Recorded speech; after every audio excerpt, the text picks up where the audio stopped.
საღამომშვიდობის მთავარი საინფორმაციო გამოშვებით დავბრუნდით პირდაპირ ეთერში ვაჯამებთ დღის მთავარ სიახლეებს მე ნინო სალუქვაძე ვარ. ქართული ოცნების ახალგაზრდული ორგანიზაციის რეგიონული ტურნე გრძელდება. მორიგი შეხვედრა მცხეთა-მთიანეთის რეგიონში მცხოვრებ ახალგაზრდებთან გაიმართა. კონფერენცია კითხვა-პასუხის რეჟიმში წარიმართა. სტუდენტებს საშუალება ჰქონდათ გაეჟღერებინათ მათთვის აქტუალური საკითხები, მათ შორის კითხვები დაისვა საგანმანათლებლო პროგრამების დანერგვაზე და ახალგაზრდების დასაქმების ხელშეწყობაზე.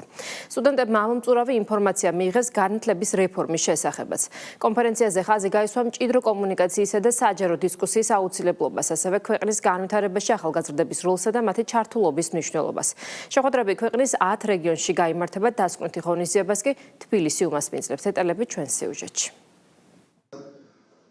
საქართველოს მეხუთე რეგიონი და რიგით მეხუთე შეხვედრა გამართა დღეს. მმართველი გუნდის ახალგაზრდულმა ორგანიზაციამ მცხეთა-მთიანეთის ახალგაზრდებთან და სტუდენტებთან. აჭარა, გურია, სამეგრელო, ზემო სვანეთი, სამცხე-ჯავახეთის შემდეგ მცხეთა-მთიანეთის ახალგაზრდების იდეები, ინიციატივები და გამოწვევები მოისმინეს. შეხვედრის მთავარი მიზანი კვლავ გადაწყვეტილებების მიღების პროცესში, ახალგაზრდების ჩართულობა და არსებული გამოწვევების ერთობლივი გადაჭრა. ჩაიარა ძალიან კარგად, ძალიან ღია საუბარი ჰქონდა ახალგაზრდებთან და იყო დასმული საკითხები მათი მხრიდან დასაქმებასთან დაკავშირებით, ემიგრაციასთან დაკავშირებით, ახალგაზრდულ სივრცეებთან დაკავშირებით. პირველ რიგში მინდა მათ უღრმესი მადლობა უთხრა ჩართულობისთვის. ჩვენი მთავარი მიზანი და мотиваცია სწორედ ის არის, რომ რაც შეიძლება მეტი კომუნიკაცია იყოს ახალგაზრდებთან და მე ვფიქრობ ეს ყველაფერი შედგა დღევანდელ შეხვედრაზე, წინა შეხვედრებზეც და მომავალშიც ესე გაგრძელდება. საგურამოში შეკრებილმა ახალგაზრდებმა განსაკუთრებული აქტიურობა გამოიჩინეს. დისკუსიის ფორმატმა მათ საშუალება მისცა დაესვათ კრიტიკული კითხვები და მიეღოთ კომპეტენტური პასუხები ისეთ საკითხებზე, როგორიცაა განათლების რეფორმა და მისი სარგებელი, სახელმწიფო პროგრამები, რეგიონული განვითარების პროექტები, სპორტული და გამაჯანსაღებელი კომპლექსების საჭიროება, მიგრაცია და დასაქმება. 3 წელი რაც დაბრუნდი დუშეთის მუნიციპალიტეტში, ჩემი პროფესიით და ვავითარებ ჩემს სფეროს. როდესაც უმაღლესში ვირიცხებით გადავდივართ დედაქალაქში ან დიდ ქალაქებში საცხოვრებლად და ძირითადად შემდეგ ეს სტუდენტები დასრულების შემდეგ, სწავლის დასრულების შემდეგ რჩებიან დედაქალაქში თუ სხვა დიდ ქალაქებში და ხდება რომ რეგიონები კარგავენ ძალიან კარგ რესურსს, იქიდან გამომდინარე რომ არის ბაბისი დასაქმების დონე რეგიონებში. ამასთან დაკავშირებით ძალიან დიდი სიამოვნებით მოვისმენთ თქვენს ხედვას და ასევე მზად ვარ რომ ჩავერთო თქვენთან ერთად თუნდაც საინიციატივო ჯგუფის შექმნაში და ამ პრობლემის ერთობლივი ძალებით მოგვარებაში. ძირითადად დასაქმების გამოწვევის გამო გადინება ხდება ხოლმე როგორც ქვეყნის გარეთ, ასევე ხდება უშუალოდ დედაქალაქში, რაც რა თქმა უნდა იწვევს იმას, რომ შემდეგ რეგიონებში ძალიან გვაკლდება ეს ახალგაზრდული სისხლი, რომელიც ჩქეფს და რომელსაც ძალიან ბევრი კარგი პროექტის განხორციელება შეუძლია რეგიონისთვის. დავყოთ ორ მიმართულებად, ერთი მიმართულება გახავთ ის, რომ როდესაც საკუთარი პროფესიით, როგორც თქვენ ახსენეთ, ან განათლების მისაღებად მიდიან უცხოეთში და შემდეგ უკვე იქ სამუშაოდ რჩებიან, არის შემთხვევა, როდესაც დედაქალაქში მიდიან და მე აღარ ბრუნდებიან, რადგანაც თვლიან, რომ მათ რეგიონს გარკვეული შესაძლებლობები აკლია. პირველ რიგში, როდესაც ხდება გადინება საკუთარი პროფესიით, ძალიან მნიშვნელოვანი გახვალთ ამ კუთხით განათლების რეფორმა, რომელიც მიზნად ისახავს პირველ რიგში იმას, რომ მოხდეს პროფესიაში სწრაფი შეყვანა, ან როდესაც ბაკალავრი და მაგისტრატურის წლები შემცირდა, ამის შესაბამისად ბუნებრივია, რომ დაჩქარდება დასაქმების პროცესი. რაც ადამიანს მიცემს შესაძლებლობას, რომ მალე დაიწყოს სამუშაო და უცხოეთში ან თუნდაც დედაქალაქში არ ეძიოს ის სამსახური, რომელიც მოგეხსენებათ, რომ რეგიონებშიც არის. სწორედ ამის ისახავს განათლების რეფორმა, მიზნად რომ რეგიონები განსაკუთრებულად გავაძლიეროთ, იმიტომ რომ მოგეხსენებათ ახალგაზრდებში რეგიონებში ძალიან დიდი პოტენციალი არის და ჩვენ უნდა შევუწყოთ ხელი ამ პოტენციალის განვითარებას. და ბოლოს რო შევაჯამო, ძალიან კარგი სტატისტიკური მონაცემები არის, რომ დასაქმების სტატისტიკა არის ისტორიულ მაქსიმუმზე, ხოლო უმუშევრობა არის ისტორიულ მინიმუმზე, რაც არის ძალიან სასიხარულო ჩვენი ხელისუფლების პირობებში, თუმცა ჩვენ ვთვლით, რომ კიდევ ძალიან ბევრი გვაქვს ამ მიმართულებით სამუშაო და იმედი გვაქვს, რომ თქვენი ჩართულობით და თქვენთან ერთად ძალიან ბევრი კარგი პროექტს განვახორციელებთ. მიმდინარე დისკუსია დადებითად შეაფასეს ორგანიზატორებმა და აღნიშნეს, რომ აღნიშნული შეხვედრები არ არის ერთჯერადი და მონაწილე ახალგაზრდების ყველა იდეა თუ ინიციატივა გათვალისწინებული იქნება და სამუშაო ფორმატში გადაინაცვლებს. გვაქვს მოლოდინი, რომ რეგიონული კონფერენციების დასასრულს ეს დიალოგი გადაიქცევა კონკრეტულ ნაბიჯებად და თითოეული ახალგაზრდა იმდენად ჩაერთვება პოლიტიკური პროცესების განხორციელების მომენტში და პროცესში, რომ ეს აუცილებლად შეუწყობს ხელს ამ რეგიონის განვითარებას. ძალიან ნაყოფიერად შედგა დღევანდელი შეხვედრა, გამომდინარე იქედან, რომ დაისვა საკმაოდ კრიტიკული შეკითხვები. ჩემთვის პირადად ორმაგად სიხარულია ამ ახალგაზრდებთან შეხვედრა, იმიტომ რომ მე წარმოშობით თიანეთიდან ვარ და ძალიან ბევრი კარგი კითხვა იყო აქვს მზაობა იმასთან დაკავშირებით, თუ როგორ მივეხმაროთ, როგორ განახორციელონ პროექტები და მივეხმაროთ იმ ყველაფერში, რაც სურთ მათ რომ გააკეთონ. შეხვედრით კმაყოფილები არიან თავად სტუდენტები. მათთვის განსაკუთრებით მნიშვნელოვანია მსგავსი ფორმატის დისკუსიის სივრცის არსებობა, სადაც თავიანთ იდეებსა თუ რეგიონის საჭიროებებზე ღიად ისაუბრებენ. ესეთი ღია დისკუსია რო შეიქმნა, ჩემთვის პირადად იყო ძალიან სასიამოვნო. ვისაუბრეთ პრობლემებზე, ასევე დადებით მხარეებზე. კონფერენციები ქვეყნის ყველა რეგიონში ჩატარდება. მომდევნო კვირების განმავლობაში შეხვედრებს კიდევ 5 რეგიონი უმასპინძლებს. დასკვნითი შეხვედრა თბილისში გაიმართება. სწორედ დედაქალაქში მოხდება ყველა რეგიონში გამოკვეთილი იდეებისა და ინიციატივების შეჯამება, რის საფუძველზეც მმართველი გუნდი ახალგაზრდების საჭიროებებზე მორგებულ პროექტებს შეიმუშავებს. რითეილ ასოციაცია დროებით საპარლამენტო კომისიის მიერ მომზადებულ დასკვნას ეხმაურება. განცხადებაში აღნიშნულია, რომ განსაკუთრებით საინტერესოა საფრანგეთის და საბერძნეთის მაგალითები, რომლებიც არ ეფუძნება ბაზრის მექანიზმებზე უხეშ ჩარევას, არამედ მიზანია მათი გაძლიერება კონკურენციის პრინციპების გამოყენებით. ასოციაციის წევრებმა კომპანიებმა დაიწყეს საოჯახო კალათის ფარგლებში იმ პროდუქტების იდენტიფიცირება, რომლებზეც სპეციალური საფასო პოლიტიკა ვრცელდება იმისთვის, რომ სავაჭრო ქსელების მიერ შერჩეულ პროდუქტებზე მუდმივ რეჟიმში გავრცელდეს განსაკუთრებული შეთავაზებები. ასოციაციაში იმედს გამოთქვამენ, რომ მწარმოებლები და მომწოდებლები გაიზიარებენ რითეილ სექტორის მიდგომას და სოციალური პასუხისმგებლობის ფარგლებში უზრუნველყოფენ მაქსიმალურად შეღავათიან პირობებს, რათა ერთობლივი ძალისხმევით შესაძლებელი გახდეს ძირითადი საბაზისო პროდუქციის ფართო ხელმისაწვდომობა. რითეილ ასოციაცია გაეცნო საქართველოს პარლამენტის სასურსათო პროდუქციის, მედიკამენტებისა და საწვავის ფასწარმოქმნის სტრუქტურის შემსწავლელი დროებითი კომისიის მიერ მომზადებულ დასკვნას, რომელიც საკმაოდ მოცულობითია და მოიცავს რეკომენდაციებს საშუალო და გრძელვადიანი განსახორციელებელი ღონისძიებების შესახებ. კომისიის მოკლევადიანი რეკომენდაციების და საერთაშორისო გამოცდილების ფარგლებში ჩვენთვის საინტერესოა საფრანგეთისა და საბერძნეთის მაგალითები, რომელიც არ ეფუძნება ბაზრის მექანიზმებში უხეშ ჩარევას, არამედ მათ გაძლიერებას კონკურენციის პრინციპების გამოყენებით. აღნიშნული გამოცდილებების საფუძველზე სექტორის წარმომადგენლებმა შეიმუშავეს შესაბამისი მიდგომა, რომელიც საშუალო და გრძელვადიანი მიზნების მიღწევამდე მოკლევადიან პერიოდში ხელშესახები შედეგების მიღწევის შესაძლებლობას ქმნის. აღნიშნულის ფარგლებში ასოციაციის წევრმა კომპანიებმა დაიწყეს საოჯახო კალათის ფარგლებში იმ პროდუქტების იდენტიფიცირება, რომლებზეც ვრცელდება სპეციალური საფასო პოლიტიკა, რათა სოციალური პასუხისმგებლობის ფარგლებში თავად სავაჭრო ქსელების მიერ შერჩეულ პროდუქტებზე მუდმივ რეჟიმში ვრცელდებოდეს განსაკუთრებული შეთავაზებები. მნიშვნელოვანია აღინიშნოს, რომ აღნიშნული პროცესის ეფექტიანობა მნიშვნელოვნად არის დამოკიდებული მიწოდების ჯაჭვის ყველა მონაწილეზე. შესაბამისად ვიმედოვნებთ, რომ მწარმოებლები და მომწოდებლები გაიზიარებენ რითეილ სექტორის მიდგომას და სოციალური პასუხისმგებლობის ფარგლებში უზრუნველყოფენ მაქსიმალურად შეღავათიან პირობებს, რათა ერთობლივი ძალისხმევით შესაძლებელი გახდეს ძირითადი საბაზისო პროდუქციის ფართო ხელმისაწვდომობის უზრუნველყოფა მოსახლეობისთვის. რითეილ ასოციაცია მზად არის გააგრძელოს კონსტრუქციული თანამშრომლობა, როგორც სახელმწიფო უწყებებთან, ისე კერძო სექტორის წარმომადგენლებთან, რათა ერთობლივი ძალისხმევით მიღწეულ იქნას მდგრადი და გრძელვადიანი შედეგები. დროებითი საპარლამენტო კომისიის დასკვნას ეხმაურებიან Daily Group და Goodwill, როგორც ქსელური მარკეტების მიერ გავრცელებულ განცხადებაში აღნიშნული კომისიის რეკომენდაციების თანმიმდევრული იმპლემენტაციით შესაძლებელია საშუალო და გრძელვადიან პერსპექტივაში მიღწეული იქნას სოციალური კალათის პროდუქტებზე უფრო მეტად ხელმისაწვდომი ფასების არსებობის საერთო მიზანი. შენთვის შერჩეული ინიციატივა. რითეილ ასოციაციის მიერ გავრცელებული განცხადება და პარლამენტის დროებითი კომისიის დასკვნა კიდევ ერთხელ უსვამს ხაზს, რომ ფასების საკითხის გადაწყვეტა ეფექტურად შესაძლებელია არა ბაზრის მექანიზმებში უხეში ჩარევით, არამედ კონკურენციის გაძლიერებითა და კერძო სექტორის პასუხისმგებლიანი ჩართულობით. განსაკუთრებით მნიშვნელოვანია ასოციაციის მიერ ინიცირებული საოჯახო კალათის მიდგომა, რომელიც გულისხმობს სავაჭრო ქსელების მხრიდან შერჩეულ პროდუქტებზე სპეციალური მუდმივი საფასო პოლიტიკის დანერგვას. ამავე ხედვას ეხმიანება ჩვენი ჰოლდინგის ინიციატივა შენთვის შერჩეული, რომელიც წარმოადგენს პრაქტიკულ ნაბიჯს მომხმარებლებისთვის ხელშესახების შედეგის მისაღწევად მოკლევადიან პერიოდში. საქართველოში არსებული სოციალურ-ეკონომიკური რეალობის გათვალისწინებით და მომხმარებელთა ყოველდღიური საჭიროებების უკეთ დასაკმაყოფილებლად, ჩვენი ჰოლდინგი იწყებს სოციალურ პასუხისმგებლობაზე დაფუძნებული ინიციატივას, რომელიც მიზნად ისახავს პირველადი მოხმარების პროდუქტებზე მაქსიმალურად ხელმისაწვდომი ფასების უზრუნველყოფას.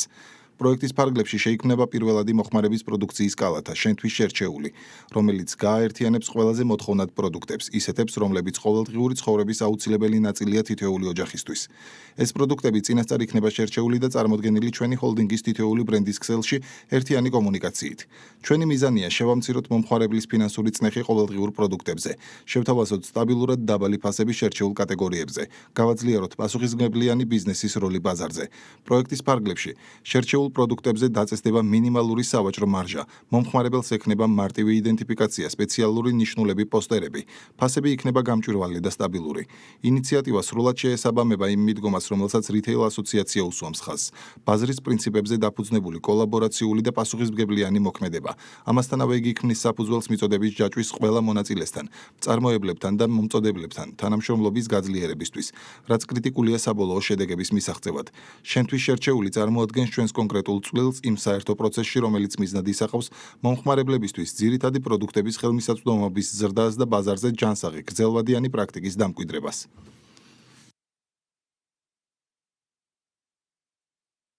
საქართველოს პარლამენტის სასურსათო პროდუქციის, მედიკამენტებისა და საწვავის ფასწარმოქმნის სტრუქტურის შემსწავლელი დროებითი კომისიის დასკვნასთან, აგრეთვე რითეილ ასოციაციის განცხადებასთან დაკავშირებით, მაღალი საზოგადოებრივი ინტერესიდან გამომდინარე გსურს დავაფიქსიროთ ჩვენი პოზიცია.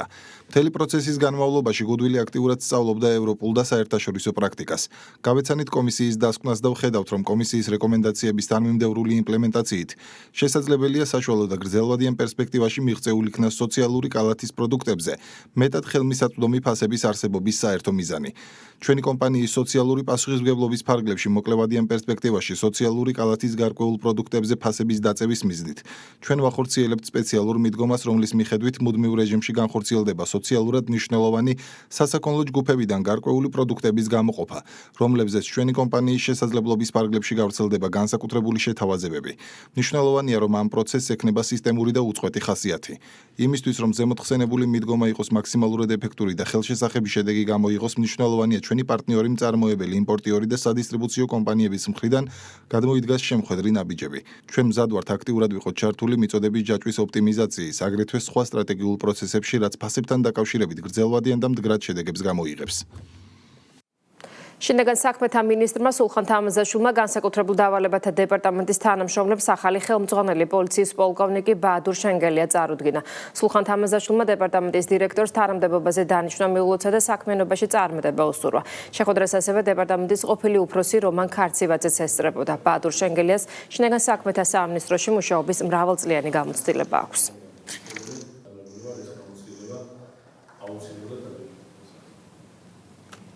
დიდი ბრიტანეთი დაჩქარებული წესით იღებს კანონმდებლობას მტრულ საქმიანობის წინააღმდეგ, რათა აღიკვეთოს უცხო სახელმწიფოების სასარგებლოდ მტრული საქმიანობის განმახორციელებელი ფიზიკური პირებისა და ჯგუფების ქმედებები. კანონის ამოქმედების შემდეგ შესაბამისი უფლებამოსილება დიდი ბრიტანეთის შინაგან საქმეთა მინისტრს მიენიჭება. რადგან არის საქართველოს შემთხვევაში არადემოკრატიული ის, რაც ევროპული ქვეყნებისთვის დემოკრატიის დაცვას ემსახურება. მართლ გუნდში ურმაგ სტანდარტზე საუბრობენ. ქართულ ოცნებაში ევროპული ქვეყნების უსამართლო მისდგომებს უსვამენ ხაზს. დეტალებით დავით ქუთათელაძე. დიდი ბრიტანეთი ეგრეთ წოდებული მტრული საქმიანობის წინააღმდეგ კანონს იღებს და სამართლებრივი მექანიზმებით იმ ორგანიზაციების საქმიანობის აკრძალვას გეგმავს, რომლებიც ეროვნულ უსაფრთხოებას საფრთხეს უქმნიან. ახალ საკანონმდებლო ინიციატივას ქვეყნის ხელისუფლება თანამედროვე გამოწვევების ფონზე ეროვნული უსაფრთხოების გაძლიერების აუცილებლობით ხსნის. ბრიტანეთის შინაგან საქმეთა სამინისტრომ პლატფორმა X-ზე გამოქვეყნებულ განცხადებაში აღნიშნა, რომ კანონპროექტი მიმართულია ქვეყნის საქმეებში უცხოური ჩარევის პრევენციისკენ.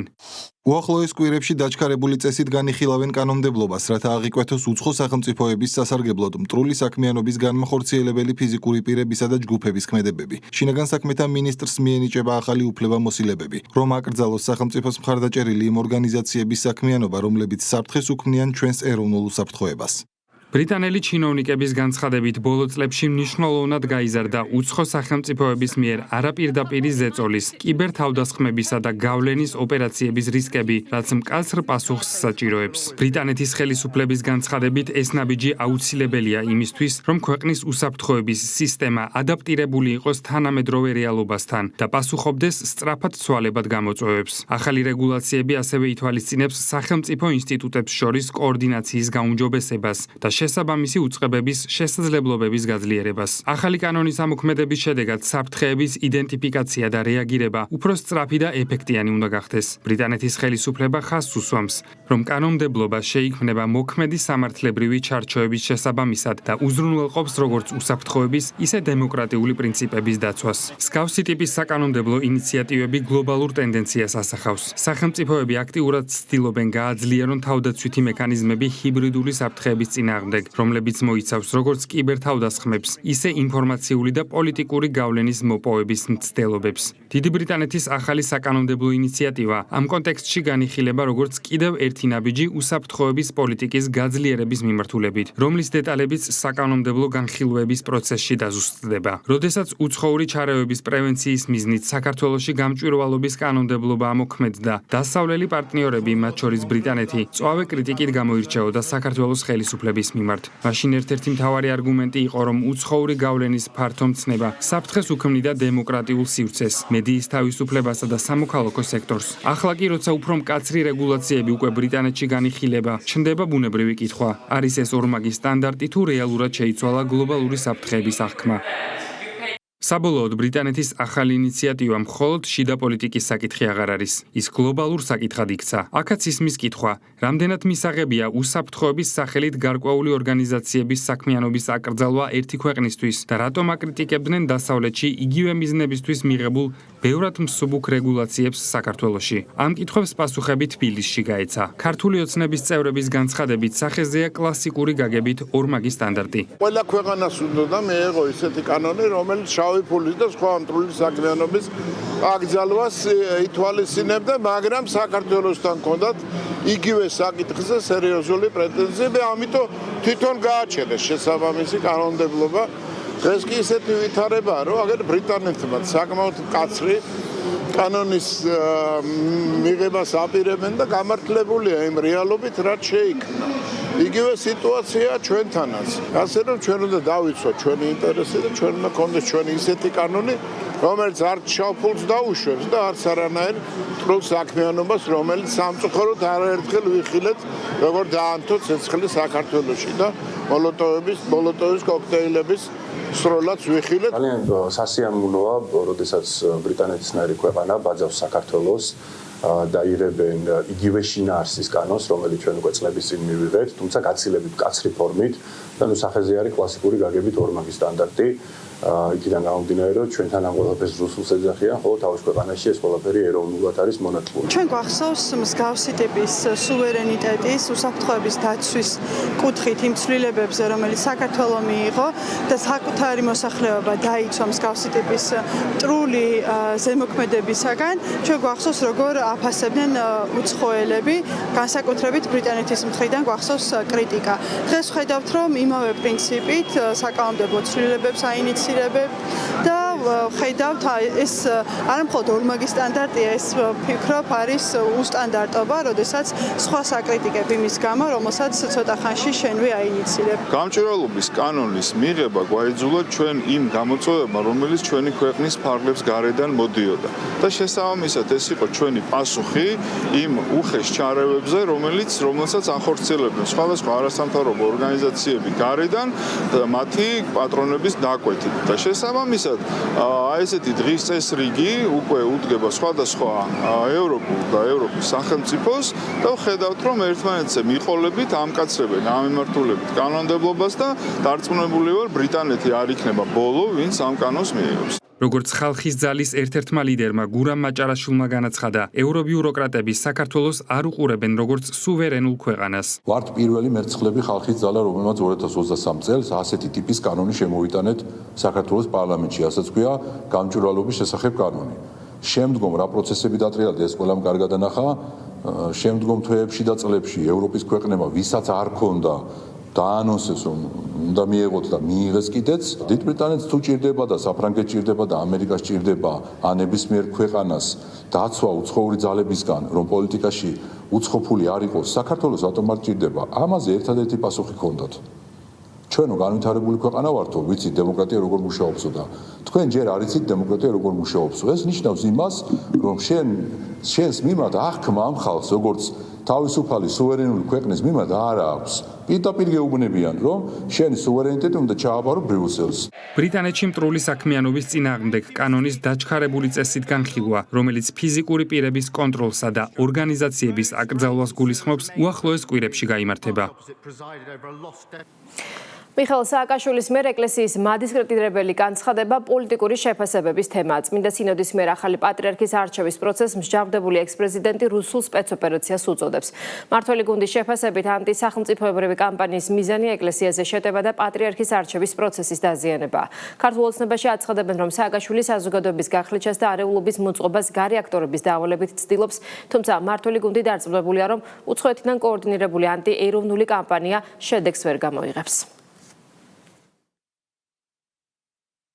ეს კამპანია ჩვენ ბევრჯერ აღნიშნავს, რომ წლების განმავლობაში გრძელდებოდა საქართველოში და პატრიარქს ეხდებოდა თავდასხმა ამ რადიკალების მხრიდან, მათთან აფილირებული NGO ორგანიზაციების მხრიდან, მათი ტელევიზიების მხრიდან, პირდაპირ ეთერებს უთმობდნენ უვარგის ადამიანებს, მაგალითად პეტრე და ასე შემდეგ, რომლებიც ლანძღავდნენ პირდაპირ ეთერში პატრიარქს. ეს კარგად ჩაფიქრებული გარედან ორგანიზებული კამპანია იყო, ვინაიდან უნდა შეერყიათ ჩვენთვის ავტორიტეტი ქართველებისთვის, საპატრიარქო პატრიარქი უნდა თავს მოეხვიათ რაღაცა ულტრამემარცხენებს, ფსევდოლიბერალური იდეოლოგია, LGBT პროპაგანდაზე არის საუბარი და ნებისმიერი კავშირი რაც არის სამშობლოსთან, რაც არის ოჯახთან, ჩაფიქრებული იყო, რომ ეს ყველაფერი უნდა გაწყვეტილიყო და ამაში იხარჯებოდა ასობით მილიონი, თუმცა ყველამ კარგად დაინახა, რომ ქართველებთან ეს არ მუშაობს, ის გაიდლაინები, რა გაიდლაინებითაც მუშაობენ ეს გარე ძალები სხვადასხვა ქვეყნებში, მათ შორის სამწუხაროდ უკრაინაშიც და ყველგან გაამართლა ფაქტობრივად საქართველოში ეს გაიდლაინები არ ამართლებს, ვინაიდან ჩვენ ვართ სხვანაირი ხალხი და ვერავინ ვერ შეარყევს ჩვენს იდენტობას, ჩვენს მამულს, ჩვენს ენას და ჩვენს სარწმუნოებას. ვისაც გაუჩნდება ცდუნება, რომ მსგავსი მადისკრედიტირებელი განცხადებები გააკეთოს საპატრიარქოზე, ყველამ უნდა იცოდეს, რომ მსგავსი ნაბიჯებით ის პირველ რიგში უპირისპირდება არა მხოლოდ საპატრიარქოს, უპირისპირდება იმ 1,5 მილიონ ადამიანს, რომელიც პატრიარქის პატივის მისაგებად იდგა საათობით თბილისში და მთელს ჩვენს საზოგადოებას და შესაბამისად არ ურჩევ არავის, რომ მსგავსი განცხადებებით შეეცადონ, რომ რაღაც პოლიტიკური ფულები დაიწერონ. კოლექტიური ნაცმოძრაობის მხრიდან ეკლესიაზე შეტევა არ ახალია. ჩვენ გვახსოვს წარსულში მათ შორის ფიზიკური თავდასხმები. ეს კიდევ ერთხელ აჩვენებს მათ სახეს და კიდევ ერთხელ აჩვენებს იმას, რომ მათი ეს მცდელობები და რაიმე ტიპის გადაწყვეტილების მიღების პროცესში მათი მონაწილეობა იქნება წარუმატებელი. ნაცმოძრაობის ბუნება რაც არის, ეს არის დაპირისპირება საკუთარი ქვეყნის წინააღმდეგ წასვლა სხვისი ქვეყნის სასარგებლოდ. ეკლესიის ლანძღვა გინება. რატომ ებრძვიან განსაკუთრებით ბოლო კვირებში ეკლესიას, საპატრიარქოს? იმიტომ რომ კიდევ ნახა უცხოურმა ძალამ 17-21 მარტის დღეებში ქართული საზოგადოების პოზიცია, რომ ქართული საზოგადოება იყო და იქნება მყარად იმ რწმენაზე, რასაც ქვია ქართული მართლმადიდებელი ეკლესია, ოჯახური ტრადიციები, სუვერენიტეტი, ეს ყველაფერი არის ღირებული და რომ დაინახა, რომ თითქმის ნახევარი საქართველოს გამოვიდა ქუჩებში რუდუნებით ამ პოზიციის დასაცავად უცხოეთმა, მოთხოვა მე მათ აგენტურას, რომ აი იქ არის პრობლემა და იქ დაარტყითო და იქ შეიტანეთ განხეთქილებაო. ოპოზიციურ ალიანსში ისევ დაპირისპირება ფედერალისტები ნაციონალურ მოძრაობას ალიანსის წესების დარღვევაში ადანაშაულებენ და ამბობენ, რომ ისინი ალიანსიდან თავს თავად ირიცხავენ. ნაციონალურ მოძრაობაში კი კვლავ აცხადებენ, რომ ალიანსის დატოვებას არ აპირებენ და მათ ნაცვლად გადაწყვეტილებას სხვა პარტია ვერ მიიღებს. ქართულ ოცნებაში დაყოფილი ოპოზიციურ ფლანგს დაპირისპირებას დიდ მნიშვნელობას არ ანიჭებს და ამბობენ, რომ ეგრეთ წოდებულ კოლექტიურ ნაციონალურ მოძრაობას საერთო მიზანი და საერთო დირექტივა აქვს. რომელიმე კონკრეტული სუბიექტის გადასაწყვეტი არ არის, ვინ უნდა გაირიცხოს ალიანსიდან და ვინ არა, ხო? მე ვითხოვდი შემდეგს, რომ ჩვენ გავაკეთეთ მკაფიო განცხადება ამასთან დაკავშირებით, რომ არ ვაპირებთ ალიანსის დატოვებას. ვისურვებდით, რომ ეს ეგრეთ წოდებული турბულენტობა დამთავრდეს ალიანსის შიგნით, თუ ზოგადად რომელიმე სახის პლატფორმა და არ არის აქ მხოლოდ ალიანსზე საუბარი. გადაიქცევა ანტინიშა კამპანიად, ხო, ეცდებიან, რომ რაღაც ცენზურა დააწესონ, რა თქმა უნდა, ჩვენ გავხვდებით, ასე ვთქვათ, იძულებული რომ მივიღოთ შესაბამისი გადაწყვეტილება და ეს მოულოდნელი არ იქნება არავისათვის. დაპირისპირებულის ერთი მხრიდანაც და მეორე მხრიდანაც არის ნაცმოძრაობის ისტორიის გამგზელებელი. არის სწორედ ისტორიული პოლიტიკური მემკვიდრე, ყველა ნებისმიერი ადამიანი, ვინც დღეს გაერთიანებულ აი ამ კოლექტიურ ნაცმოძრაობაში. ერთმანეთთან დაპირისპირებები აქვს, ექნებათ კიდევაც. მაგრამ ეს იმას არ ნიშნავს, რომ მათი არსი იცვლება. არავინ არ გმობს იმას, რაც მოხდა. არავინ არ გმობს იმას, რომ ათასობით ოჯახი აუბედურეს, ან ტერიტორიები ჩააბარეს. ოკუპანტს. არავინ ამას არ გმობს.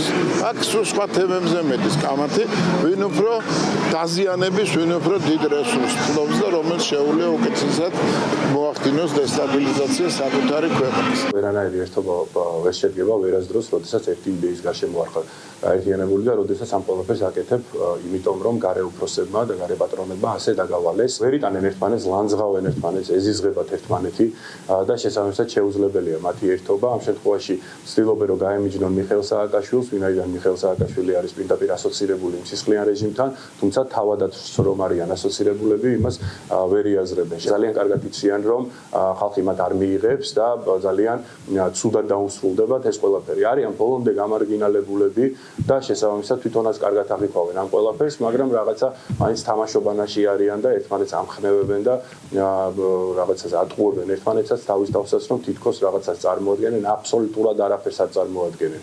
ზულთ ჩვენი მოქალაქეების უდიდეს უმრავლესობას ეს დაჯგუფება. მომავალი არც მაშინ მქონდა, როდესაც გაერთიანება გაკეთდა. და შესაბამისად ეს ადამიანები არიან უკვე წარსული ჩვენი ქვეყნის პოლიტიკური ასე ვთქვათ, ასპარეზიდან და შესაბამისად მათ არანაირი მომავალი არ ექნებათ და ვერ ექნებათ, იმიტომ რომ საზოგადოება მათ ძალიან მკაცრად გასცა პასუხი ყველა არჩევნებზე, რომელიც 2012 წლის შემდგომ ტარდება ჩვენს ქვეყანაში. ვითომ ალიანს აუცილებლად უწევია წარუმატებლობა და დაშლა, ვინაიდან ერთი რომ ისინი არ ემყარებიან იმ ძირითად ღირებულებას და ფასეულობას, რაზეც უნდა იყოს დამყარებული ნებისმიერი ტიპის გაერთიანება და მეორე ეს არის შინაარსი, როდესაც შინაარსი არ არის ორიენტირებული ხალხის ინტერესზე, როდესაც ის არ არის ორიენტირებული ქვეყნის დაცვაზე, აუცილებლად მას ექნება მარცხი. ბევრმა მათგანმა აღიარა იმ ალიანსში მყოფმა ლიდერებმა ეგრეთ წოდებულმა აღიარეს, რომ ჩვენ ხალხი მხარს არ დაგვიჭერსო თუ ერთ საკითხზე მაინც არ გავერთიანდითო და მინუსებზე ისაუბრეს და ასე შემდგომ. ნუ ზოგმა თქვა, რომ იქნებ სანთელი მაინც დავიჭიროთ ხელში, რომ მორწმუნეებმა მაინც ხმა მოგცენო. კარგად ვიცით, ვინც თქვა, მაგრამ არ გამოვა ეს, იმიტომ რომ ძალიან კარგად აქვს ხალხს გათვითცნობიერებული, რა ძალასთან აქვს საქმე. ნუ ყველაფერს თავი დავანებოთ, საკონსტიტუციო სასამართლოში არის იმ ხელა მტკიცებულებები ნაცმოძრაობასთან დაკავშირებით და მის აკრძალვასთან დაკავშირებით, რომ არ ამგონია, რომ იმას ეჭიეპარებოდეს, რომ ამ პოლიტიკურ ძალას საერთოდ არ ესაქმება ქართულ პოლიტიკაში. ასე რომ პერსპექტივებზე აქ ლაპარაკი ზედმეტია. ნაციონალური მოძრაობის წევრი მარიამ დოლიძე ლევან ხაბეშვილთან დაკავშირებით გაკეთებულ განცხადებაზე საქალაქო სასამართლოში დღეს გამოიკითხა. დოლიძის განცხადებით მის მიერ გაჟღერებული ინფორმაცია სატელევიზიო ეთერებში გასულ კადრებს ეყრდნობა. საქმის პროკურორის განცხადებით გამოძიება საქმეზე გრძელდება. კითხვები ქონდათ იმასთან დაკავშირებით თუ საიდან ქონდა ეს ინფორმაცია, როდის მივიღე ეს ინფორმაცია, რამდენად უნდა დაეჯერებინა გამოძიებას ჩემთვის და მე მათაც გავეცი პასუხი და საჯაროდაც განვაცხადებ, რომ ამ ადამიანების გასაჯაროება, ამ სავარაუდო დამნაშავების გასაჯაროება მარტივი ნამდვილად არ არის. მოწმემ მიმართა პროკურატურას განცხადებით, სადაც მითითებული იყო ინფორმაცია, რომ მას აქვს გარკვეული ინფორმაცია, რაც შეეხებოდა სისხლისამართლ საქმეს და გამომძიებელი ბუნებრივია შეეხმიანა მას დაუყოვნებლივ. ჩვენი სურვილი იყო, რომ მომხდარიყო მისი გამოკითხვა, რაზეც მოწმემ განაცხადა უარი, მისი პოზიცია იყო, რომ ჩვენებას მიცედა მხოლოდ სასამართლოში, შესაბამისად მოხდა მისი დაკითხვა სასამართლოს წინაშე. ამ შემთხვევაშიც მე ვერ ვისაუბრებ კონკრეტულ დეტალებზე, რა ინფორმაცია მიაწოდა მოწმემ საგამოძიებო უწყებას და გიდასტურებთ მხოლოდ იმას, რომ მან რაც საჯაროდ მოვისმინეთ ჩვენ მისგან, იგივე ანალოგიური ინფორმაცია მიაწოდა გამოძიებას. ქუთაისში ტრადიციული სახალხო დღესასწაული გვირილობა აღინიშნება. ქალაქში მთელი დღის განმავლობაში სხვადასხვა კულტურული და სპორტული ღონისძიებები იმართება. მიმდინარეობს ადგილობრივი მეწარმეების პროდუქციის გამოფენა გაყიდვა. დღესასწაულთან დაკავშირებით ქუთაისის ცენტრალურ ბულვარში საზეიმო ვითარებაში გაიხსნა შემეცნებით ინოვაციური სივრცე უნივერსიტი. დღესასწაულზე ტრადიციულად საპატიო ქუთაისელების დაჯილდოების ცერემონიაც გაიმართა. ღონისძიება გალა კონცერტით დასრულდება. ქუთაის ქალაქობა 2026 დეტალები შორენ აროშიძის და ქრისტი ქარცხაჯის სიუჟეტში.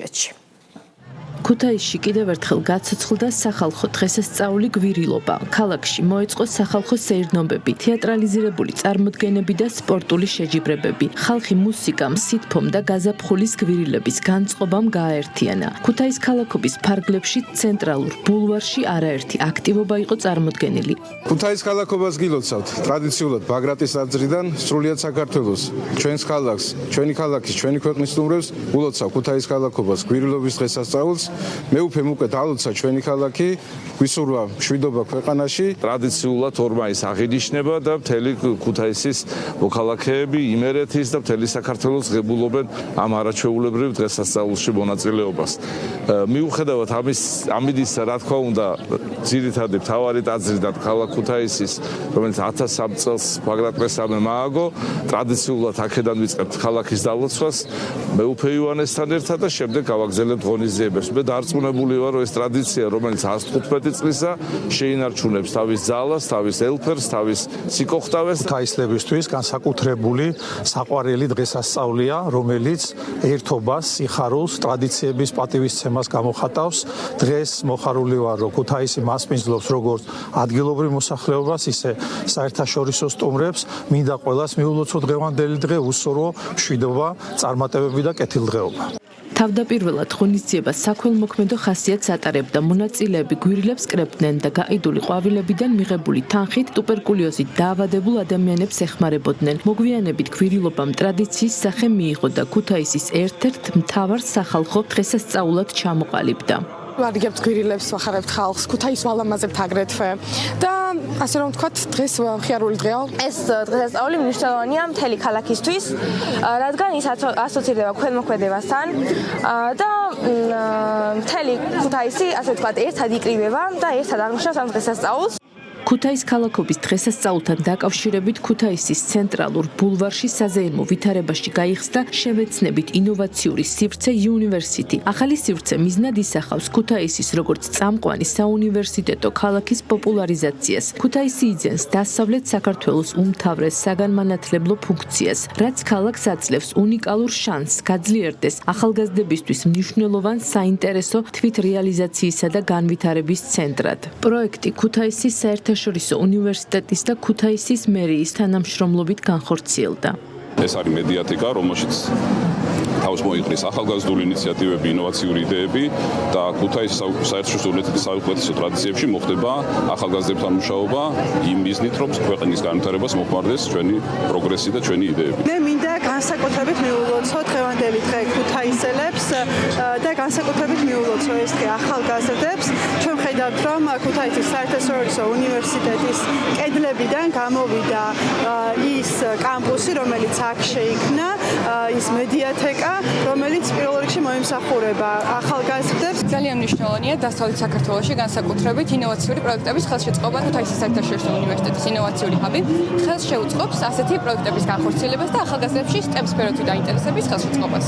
ქუთაის ქალაქობასთან დაკავშირებით დღეს საპატიო ქუთაისელის დაჯილდოების ცერემონია გაიმართა. ჩემთვის იყო ძალიან მოულოდნელი.